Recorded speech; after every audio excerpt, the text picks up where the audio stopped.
Everyone, and welcome back to the Pretty Healthy Podcast. I am your host, Dr. Brandy Moore, and today I am speaking with Julie Espinoza.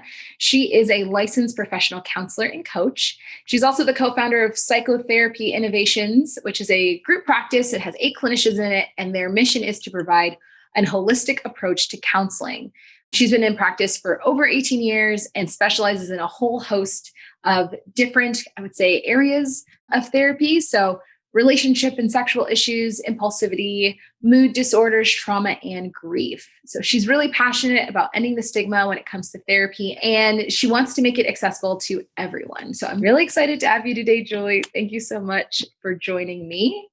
Thank you, Brandy. It's good to be with you. Or Dr. Brandy. We're getting our prefixes We're all just twisted. Swapping for the day. Yes.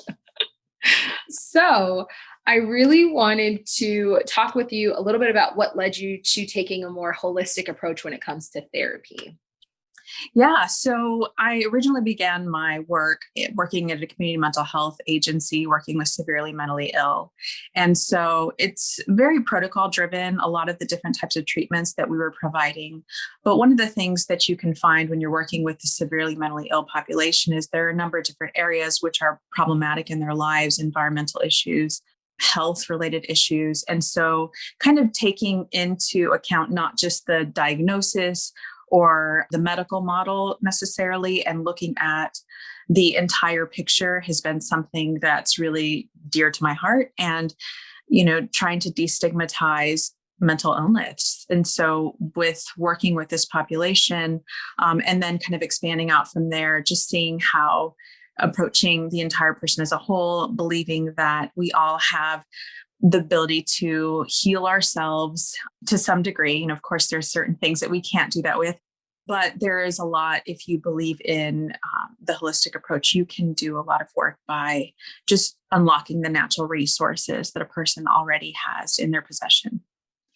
That's so innovative for the therapy industry. I feel like a lot of it is, I was prepping for this interview and I was seeing that a lot of it is very much like labeling, right? In the land of destigmatizing, it's like you're bipolar, you're schizophrenic, you're depressed, and people tend to take on those labels. So to tell people that, no, you're not depressed, like you're a person who has depression and it is treatable and you can kind of approach it from a holistic perspective, I feel like is really powerful. Because it takes something that is very abstract to most people and makes it concrete. Like, no, I have the power. Just like you can go and drive your car somewhere, like you can learn the skills to kind of treat what you have going on or what you're dealing with. Yeah. And even kind of taking that and looking at, a person who has depression or a person who has these set of behaviors or these set of internal kind of experiences, that even breaks it down even further. And then it allows for you to kind of connect with the person more than the diagnosis. And I know that many times when we're first starting out in our field, we are attaching to protocols or diagnosis because that's what we've been trained in. And that's how we know how to interact with people. But, for me, kind of getting focused on that, you lose the person. And so much of therapy is about building a relationship with another person, making contact with them, and just being in a space and holding space for them.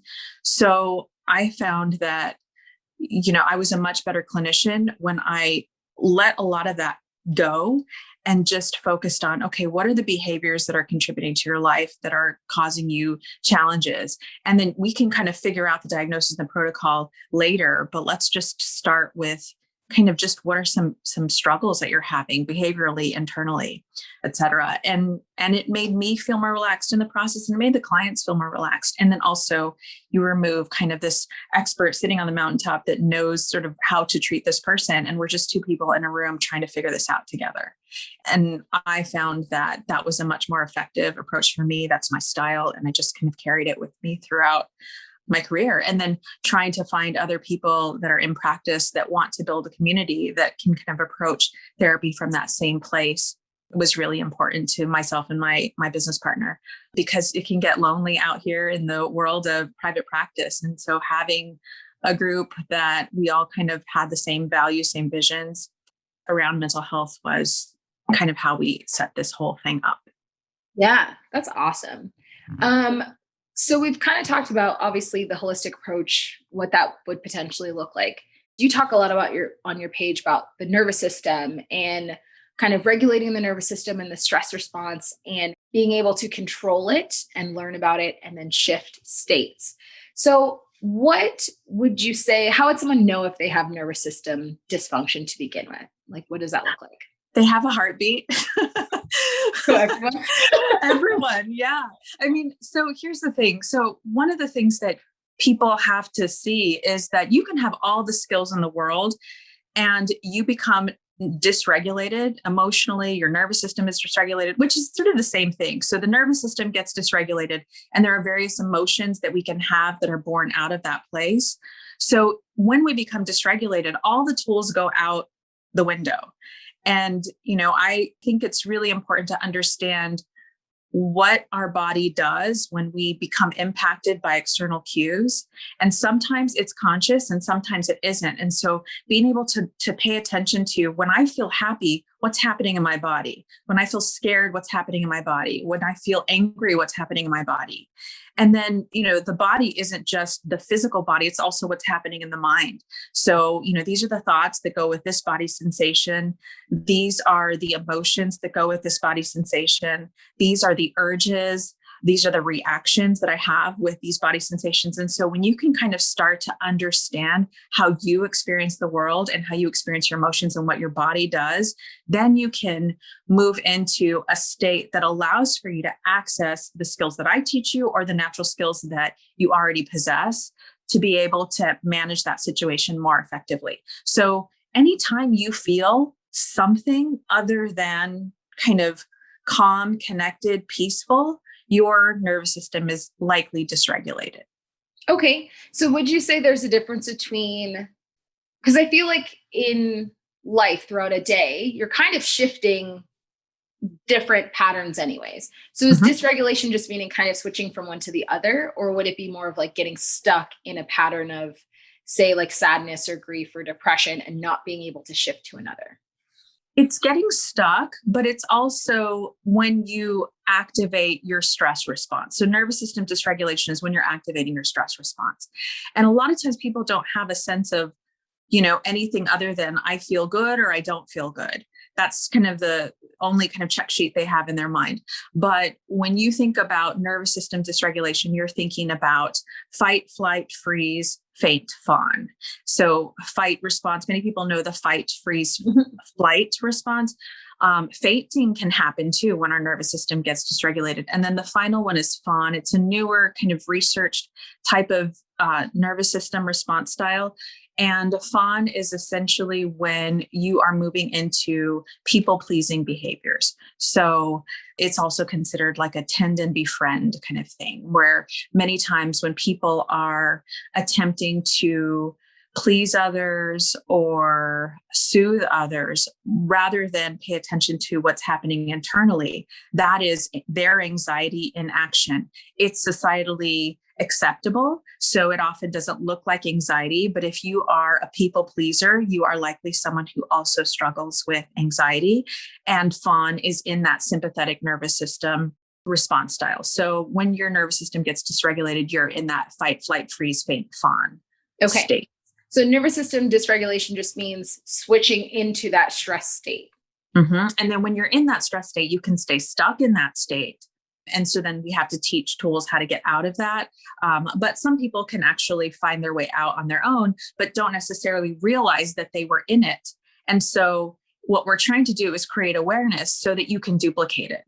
And that's why we want to pay attention to it. Because if you get in and out of it naturally, cool, that's great. But what did you do to get out of it? Because if you can get out of it, then times when you're stuck, you can actually find your way out more easily because now you have the ability to duplicate it.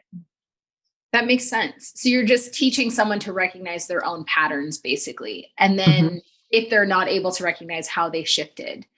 Something I did a podcast episode that if you're watching this on YouTube, I'll link here in the cards, but it was all about stress and how it affects your hormones. I do a lot of like hormone wellness and taking that from a holistic naturopathic perspective and how that increase in cortisol can affect your progesterone and subsequently your other female hormones. It can affect men as well, just not in the way that I was explaining in that video. But one of the things that I talk about a lot with patients and clients is you recognizing I'm stressed and what that means to you. I kind of wanted you to touch on that because the amount of times I have a conversation where I'm like, hey, so what's going on in your life? And they're like, oh, well, work is a mess. The kids are a mess. My house is a mess. The husband's a mess. Like everything's a mess. And I'm like, okay, well, where would you rate your stress scale of 1 to 10? They're like, I don't know. It's like a 4, like 10 being the most. And I'm like, well, you just talked about all these things. Well, I know, but I don't really feel stressed. And I'm like, well, what does feeling stressed mean to you? So is that something that you deal with on a daily, like people almost dissociating from their stress? Yeah, I think stress is a hard thing for people to identify. It's easier to identify depression or anxiety, but it's harder to identify stress. And so if you think about stress more like a breath pattern or a heart rate, many people don't track that. So meditation practices are often really useful to help people start to be more intentional and more self-aware of when they are out of kind of coherent states, their heart rate variability is out of coherence, and then what their breath is doing. So that's some way that you can do it. And so I teach something called like a 3-minute breathing space where just asking people at various intervals of the day, maybe set a timer or something to just drop in and notice what's happening in the body, open, soften, and then to take some deep belly breaths. So it doesn't actually take 3 minutes. It's often, just a matter of seconds, but just getting people in the practice of dropping and checking in is huge. So that's the first step. And then they can be more intentional about it, but it's very difficult for people to measure stress. What you can start to look at is what sleep looks like, how much caffeine they take during the day. Maybe sometimes people feel jittery or like they're going to jump out of their skin. That's more of like a stress sign. But yeah, I think, getting people to kind of own it is tricky because oftentimes they have learned a lot of different distracting techniques to get them out of it. That's true. Or to not pay attention to it. And so these are societally acceptable behaviors that release stress, but they didn't necessarily know that they had it before they did it. Yeah, that makes a lot of sense. There's just on a daily basis, I have that conversation. And as a naturopathic doctor, I am looking at diet, right? Is it high in sugar? Is it high in caffeine? Like looking at everything. What's your sleep like? Are your sleep patterns off? But stress can play such a huge role with your overall health that it is very cornerstone, right? A lot of women are like, I want to lose weight. I want to get more energy. I want to sleep better. And it's like, well, we have to address stress. Like we can do a lot of things. I can still support your adrenals with herbs, which is usually what I do, but you also need to get in a routine and you need to like talk to a therapist or like figure out some of these things because stress can be so huge in our life. But I find that a lot of people have a hard time recognizing, yes, I'm stressed, even after having conversations about all of the things that would be stressful in a normal situation. Yeah. I mean, there's some pride in being able to cope with stress. And so it's often something that people deny within themselves to be able to say, yes, I feel stress. Just because you have a lot of things that you're doing that help you cope with it doesn't mean you also don't have it. And I think, with biofeedback and all the different kind of tech improvements that are coming out, I think these, smartwatches that can track breath patterns, can track your heart rate. That's a really good way for people to start to pay attention, because if their heart rate variability is out of coherence, then that's a good sign that they're probably dealing with some amount of stress. Yeah. And I was going to mention this. The Apple Watch now has a breathe feature. I don't know if you have an Apple Watch. So in the middle of the day, it's like breathe. But you can dismiss it, which is actually the thing that dinged in this interview was my breathe. And I was like, not now. Now's not the time. okay, so you hit on coping with stress being like a badge of honor in our society, which is true. It's almost like the more weight you have, the more things you have going on, the busier you are, like the bigger hustler. It's like, Mhm. oh, we're going to raise you up. Like, wow, you're really doing stuff, even though it has long term implications to be detrimental to many ways in your health. But I kind of wanted to ask about coping with stress versus completing the stress cycle and what that might look like and how someone might kind of notice like, oh, well, I'm coping really well, but I'm not actually like moving through to the other side and it's building up. Mhm. Yeah, so I direct all of my clients that I'm working with lately to a book by Emily and Amelia Nagowski called Burnout. And they really do a nice job discussing how the nervous system gets impacted by stress and ways to drain off excess stress. And so, completing the stress response cycle, they highlight 7 different areas that we want to cover. So, this is in no particular order. It's just simply a matter of, trying to figure out how frequently you're doing these different things on a daily basis. So, one is breath, right? So, making sure that you are engaging in reparative breath behavior. So, that deep, slow, diaphragmatic breath from the belly, where when you breathe in, the belly rises. And then when you breathe out, the belly falls. Many times people are up here in their chest. And so then that's rising when they breathe in, and then it's falling. So you're dropping it down and then reversing it. So breath work, movement is huge. Now we really focus on movement because we're not trying to say exercise. Although exercise is a form of movement, there are so many other ways that you can engage in movement. And one of my favorite strategies that I like to teach clients is the concept of shaking, essentially like flushing the body. So you might start with your hands, you might do your face, you blow out your lips, you jump around, you hop around, you shake your whole body, even maybe drop your head below to the floor, and then just kind of like dead man hang and just kind of flow that way. So movement is huge, and being able to drain off stress. And it's something that you can do between your work, meetings, or before you go to lunch, something fast that you can do. So that's one kind of exercise I like to give people. I also like to combine movement and breath with, we call it like the conductor breath or the breath of joy. And it's, you're kind of doing like this, like, Oh, like yeah. that, like a conductor. I'm going to do it short so you can see the movement, but you're really kind of going out wide. Yeah, like that. And then you do short in breath. So 3 short ones on the in breath and then 1 long out breath. And then when you do your out breath, you drop your hands low. So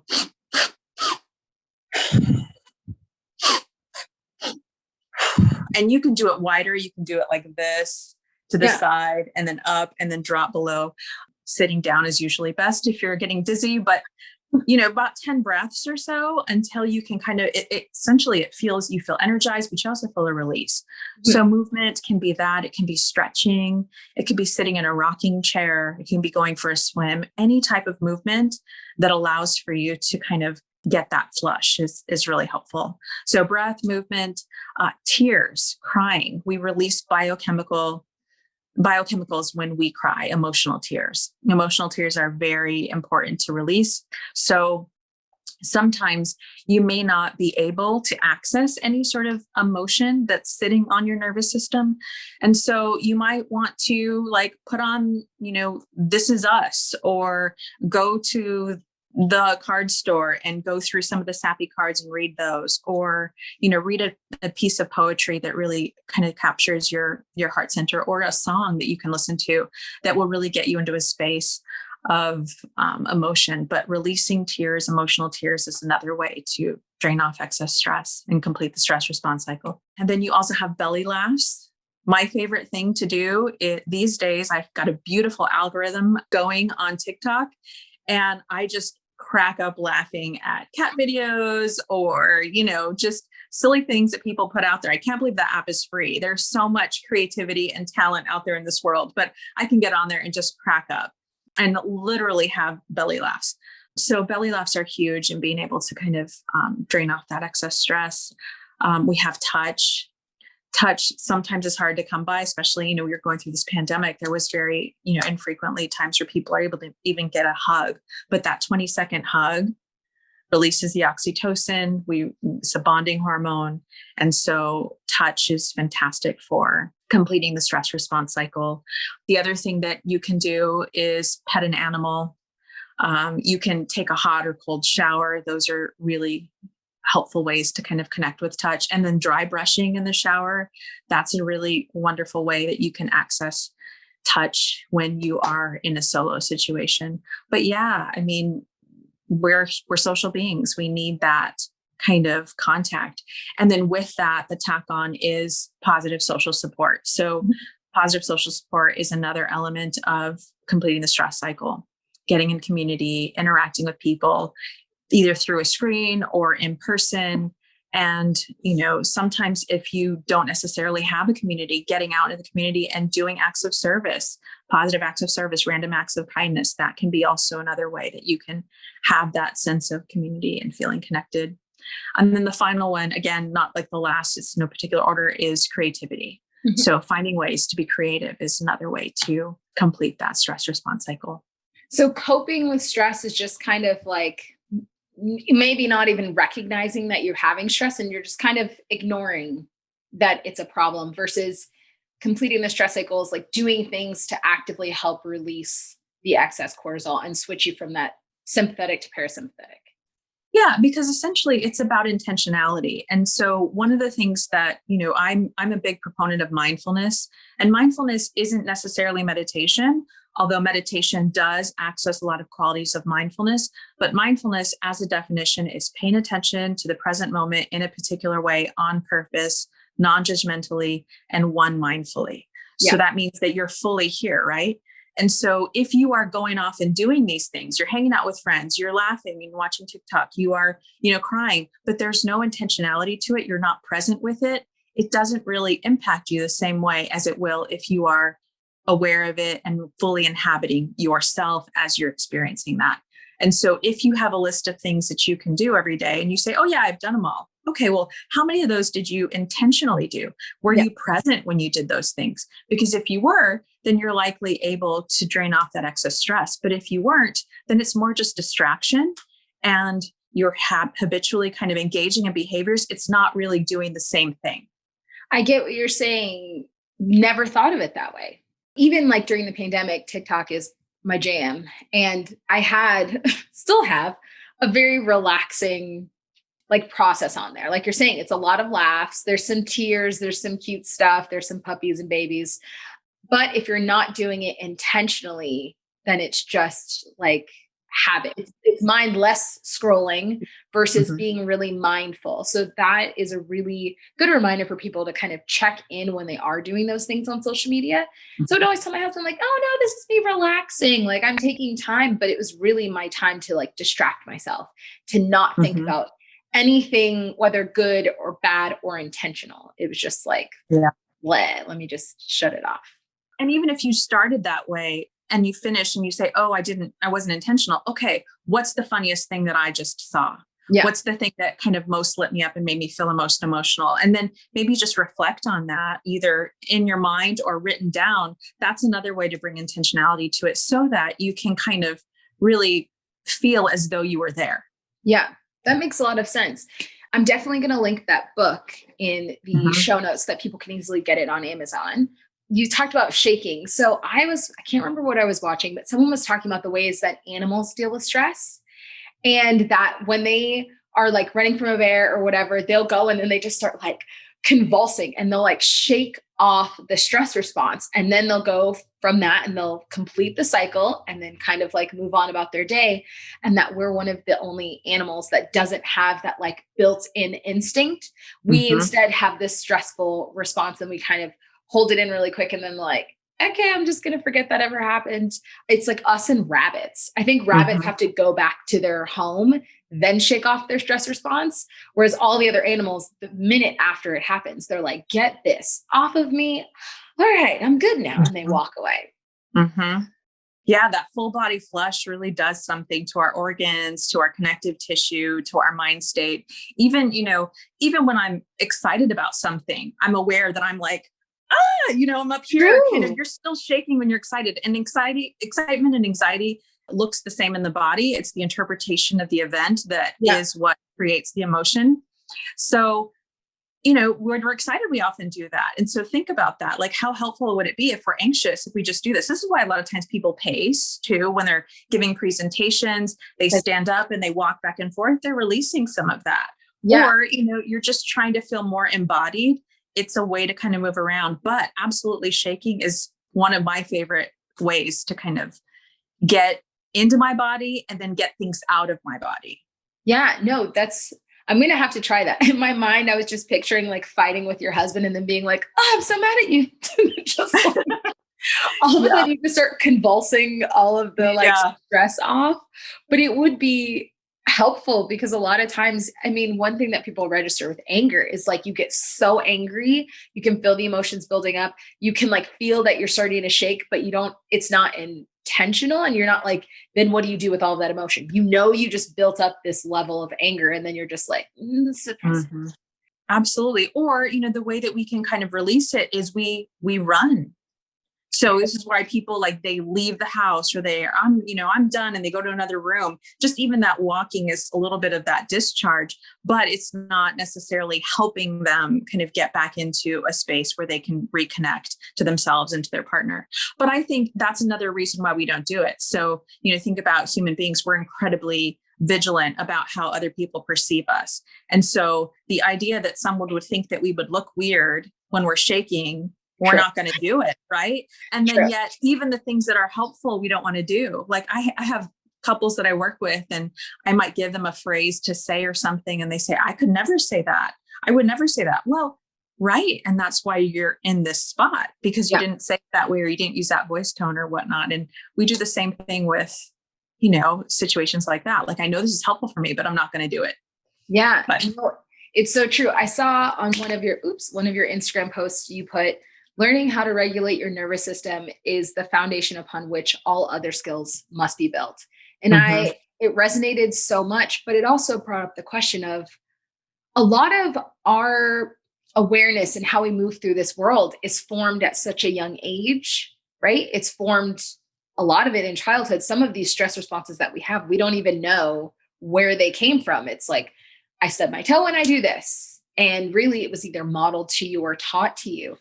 So what would you say from, I guess, the person perspective and then the parent perspective? From a person perspective, do you just have to go through, identify these issues and then re-teach yourself or re-parent yourself? Or how would you work through that if your foundation was built on like shaky ground? Yeah. I mean, I think what I would want to make sure to make the point about is as a human being, you will become dysregulated and you are going to have a certain type of style of how you move through the world. So, for me, I kind of move into fight. My natural response is fight. I want to do something. I want to fix it. I want to say my piece. I want to sometimes scream, just when I'm upset about something. There are situations where I might move into another space, but we all have one. So you're never going to be able to fix your humanity or cure yourself from your humanity. You're going to have a response pattern. And so it's figuring out what yours is and then finding ways to bring yourself back quickly, not to prevent yourself from going there, because you're going to go there. We are going to be impacted by the world around us. So once we go to that place, we notice it, we catch ourselves and we bring ourselves back. Very simple, similar with meditation, right? We're focused on a particular thing. Our mind goes off, we come back. And so, people will say to me, I can't meditate. I can't focus. I can't find peace or I can't sit still. Hey, sit for 10 minutes and jump up every 2 seconds or let your mind wander a billion times. I guarantee you that just by doing the practice, you're meditating. Just noticing at one time is the act of meditation. So same with nervous system. When you go off, figure out where you went. And then based on where you are, you will be able to get yourself out. If I'm in a fight response, I might actually need to go and scream in my car and then come back and say, all right, I'm ready to have a conversation. Or I might need to get up and kind of like do some movement or some exercise or some shaking and then come back and have that conversation. If I'm a freeze person, that's my response. I might need to go and listen to a song and sit in a rocking chair. Right. But those are the things that I need to do to then figure out how to kind of come back into that more expansive place, which is our ventral vagal. So even though a lot of it is formed in childhood, there's ways for you to still treat it now. One, you're saying by recognizing your typical response, whether it's the fight, flight, freeze, fawn. Why did they have to make them all F's? Like you, I know. in some ways you're like, it's easier, and in other ways it's not. It's a tongue twister. But identifying your natural response, and then when you're in the moment, identifying, okay, I feel X, and so I want to do Y, and how can I healthfully move through this situation in a productive way? Yeah, absolutely. So there's difference between kind of, having a response pattern that is generated, in childhood, and that's just your temperament, that's just your natural style versus trauma. Mm-hmm. Sometimes trauma can cause you to act in a different way than maybe is adaptive to the situation. So there are, situations where we are supposed to defend ourselves or fight back, and people freeze because they were harmed in egregious ways when that happened. And so there's trauma there. And so then they're stuck in that response pattern of freeze. So there's a difference between kind of dropping in, noticing it, and then figuring out how to come out of it, mm-hmm. versus a trauma response, which is still nervous system dysregulation, but now there's a stuckness there. You can't get out of it, no matter how hard you try, because you actually are engaging in that situation as though you are in your state of trauma. Okay. I guess that is what I was almost mixing up, is mm-hmm. moving through the nervous system dysregulation, which everyone will naturally do, and childhood trauma, and getting mm-hmm. stuck somewhere in that. Oh, that's so tricky, because so I started going to therapy not too long ago. Probably should do it again. But one of the things was things that I did not recognize as traumatic, that she was like, okay, that's trauma. So it made me wonder, does everyone have some level of trauma? Because even if your parent yelled at you because you did X, Y, and Z, that could be traumatic to one kid and not traumatizing to another, right? Yes. Okay. Absolutely. I mean, I've been doing this for almost 20 years, working with clients, assessing their, histories, and then, asking them questions about, tell me about any trauma that you experienced in your childhood or even, later adulthood. And some people very clearly know, right? Like, boom, here's what trauma is. And then other people might not point to it as trauma, but when we kind of work through their symptomology, their behaviors, it's clear that there was a trauma response there. So I think what we sometimes do in our world is we categorize things as big T, little t. And that's not minimizing things. Sometimes the things that are little t traumas are more insidious. They are things that will stay with us longer because we didn't have the natural support or resources available to us when that happened. It's something that's dismissed. All children go through that.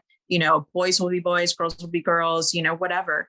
Mm-hmm. And so then, there's not a whole lot of attention or help for that child to understand their experience. And that's really what we're trying to do whenever a person has trauma, is we're trying to kind of take all the pieces, bring them all together, flip them all over, and put that puzzle back together, and then, be able to make sense of it. So when we're stuck, we can't necessarily access adaptive reasoning skills. We're just simply in a body response. And so what I would say is it's possible that all people have had some form of big trauma or little trauma throughout their life, and they haven't really ever categorized it that way. And in part because they haven't, they've remained in that stuck fashion across time. So that's your cue. You might have experienced it and you worked through it. And so it doesn't feel traumatic anymore. You're not stuck anymore, but it still was traumatic at the time. Yeah. Well, even things that I know people don't mean in a harmful way. So I have two little kids, a 2-year-old and a 1-year-old. And there are certain things where I'm just like, I'm not going to say it that way, because when my 2-year-old's throwing a tantrum, she's allowed to feel her feeling. It's just, you can't feel it this way here, right? So you're not allowed to hit, throw, kick, punch, like can't break anything. You're allowed to cry if that's your response, and you can cry in your room by yourself, think about what's wrong, and then come back.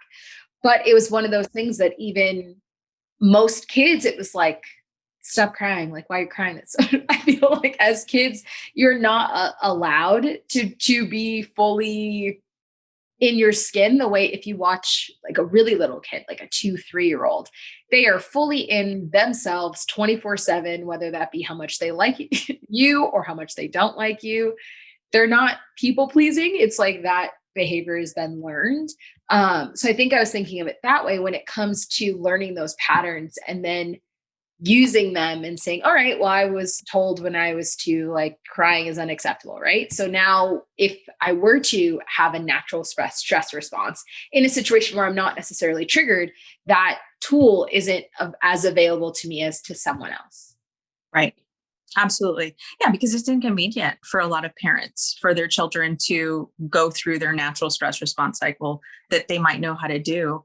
Yeah. We get in the way and we interfere because these behaviors aren't societally acceptable. They're not acceptable for a house or a family or whatnot. And that might be true. And we need to kind of give them ways to be still skillful around that. Yeah. And it's inconvenient or our resources are slim, emotional resources are slim. And so then we're going to just kind of say, don't cry. Or, I was a crybaby. Like Julie's such a crybaby. That was kind of the badge of honor that I received when I was younger. Fortunately for me, it never really got me to stop crying because it was just so much. I just couldn't control it. And so learning how to be with my sensitivity was kind of this lifelong process for me. And so now, my tears are at the ready. If anything, though, I actually have to like drive into them and kind of say, hey, we have defined space now for you to be able to release those tears. But yeah, I think that it's just, we as parents get in the way a lot of times, and we do it because we're also distressed and we're not managing ourselves. And so then we can't manage them, but we try to do it before we've even gotten ourselves under control. Yeah, no, it's very true. It's not convenient to have your toddler crying in the middle of dinner. And if you've had a whole work day, it's also kind of annoying if I'm being quite Absolutely. like, I just did all these things and then now you just want to throw a fit because I put your broccoli on this side of the plate, not on this side of the plate. Like, come on, man. But yes, I find that for me, I do have to be intentional about like, okay, I don't want them to feel like they are not allowed to feel later on. Even though you're thinking like she's 2, who cares? Like, it's fine. Stop it. It's like, no, I need you to know that when you're 20 and you have an emotion that you're allowed to have the emotion, or that when you're 20 and you say you want someone to stop or not to play with you in a certain way, that they need to stop. And like, that's a boundary that you're allowed to create. So even to the extent of like bedtime routines, it's like, okay, you want to give dad a hug at night? She's like, no. And we've learned to respect it, even though we're like, I really want to hug. We're just kind of like, okay, you don't have to hug anyone you don't want to hug. Go about your business. Right. That's the tough one. My son's not a hugger now. He's in that stage of being too cool for me. And I for sure know what that feels like to have to just say, okay, they're allowed. You own your body. It's yours. Yeah. And I think the other thing with, kids is also giving them language. So many times, they're only crying because they don't have the words. And so when we could just say, you're really sad, you're really angry, and narrate for them out loud what it is they're feeling, then that can sometimes halt some of that expression, because that expression is designed to get a reaction and to be taken seriously and to be validated. And as soon as you kind of put a label on it, you're really angry, aren't you? Yeah. And then you might get words instead of just, the yelling or the screaming. Yeah. It's a lot to it. To be able to say that to ourselves, I'm really stressed. I'm really angry. So that's the like reparenting yourself. Mm-hmm. Yeah. And, being able to kind of find an internal world where you are kind of that kind and loving, patient parent that you would most have wanted, and that you'd most want to be, which no one's ever really capable of being. Even, my favorite person out there is Mr. Rogers, for all of his wonderful kind of ways that he works with people. And he has all these stories about him kind of lashing out and getting angry. And I love it. And it's human. We're human beings. We're not going to be able to kind of be regulated at all times. And so when we do, it's just about bouncing back quickly.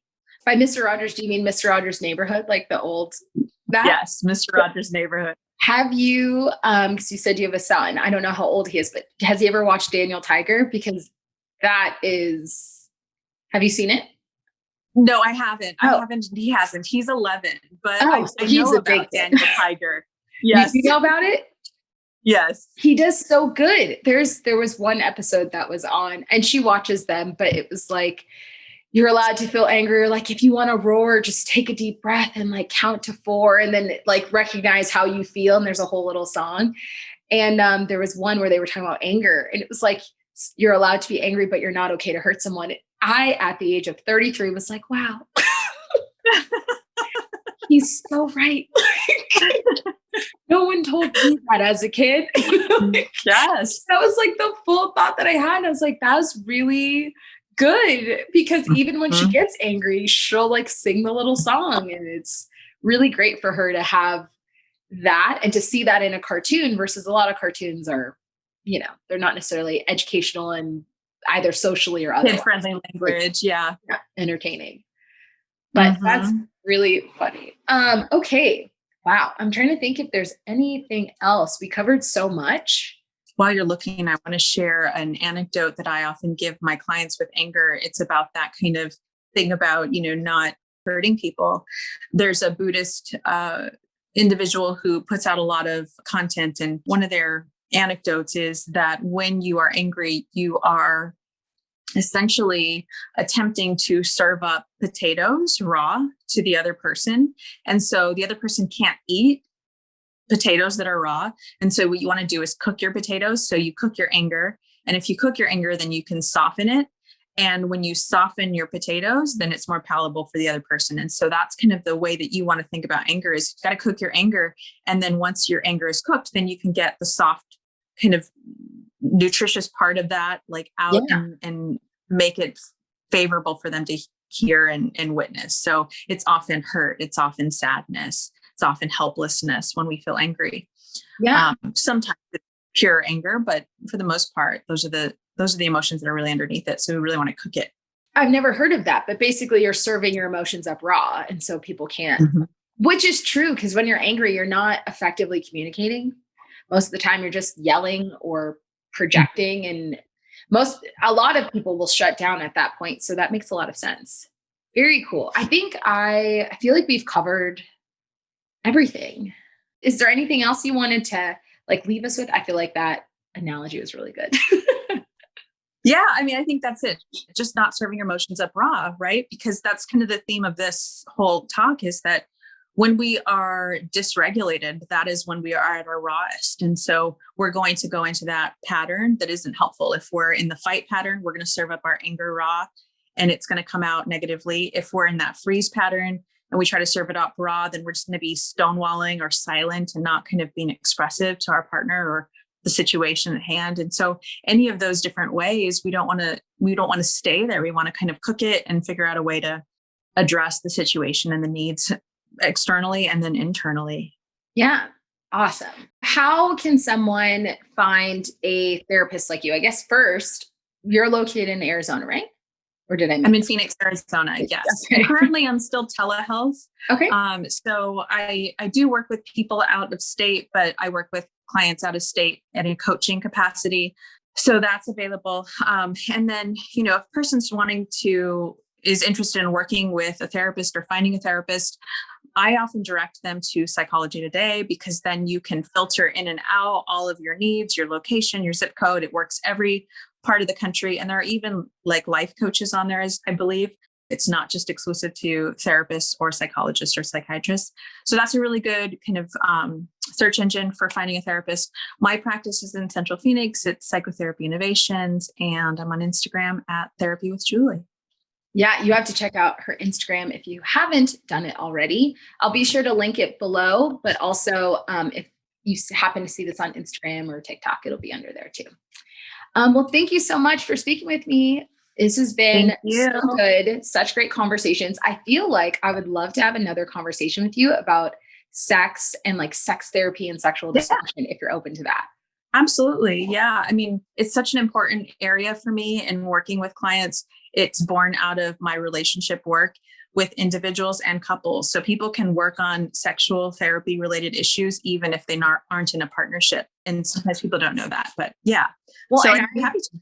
I do a lot with like the hormones, right? So a lot of people come to me and say like my libido's low, and there's that conversation of the physical differences and things that I can fix, hormone dysregulation, but there's also a lot of mental to sexual health that I think people don't consider, where it's like, I should be able to X, Y, and Z. And when they can't, they think something is physically wrong. And then I come along and I'm like, actually, your hormones look kind of good. Do you like your partner? You should start there.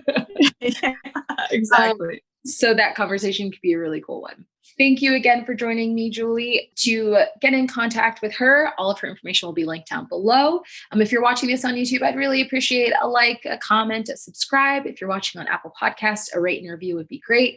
It really just allows the podcast to be seen by more people. Thank you again for watching today's episode. We will be back next week with a new episode. Have a good one.